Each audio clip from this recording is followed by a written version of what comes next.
台中市政府早起嘛到超商甲大卖场查看到翠暗买卖状况。超商方面，不管是计销，或者是供货，拢正常。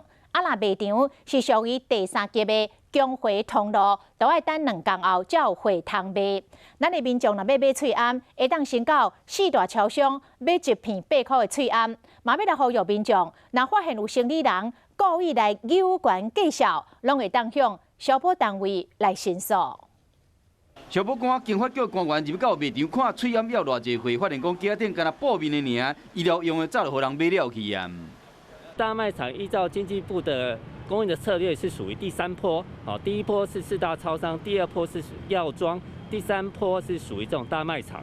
那这大卖场铺货的状况，预计在2天后，就2月1号就会供应充足。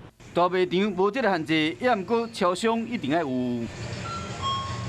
超商是防疫第1级的通路，架顶有翠暗1片8块是正常的计销。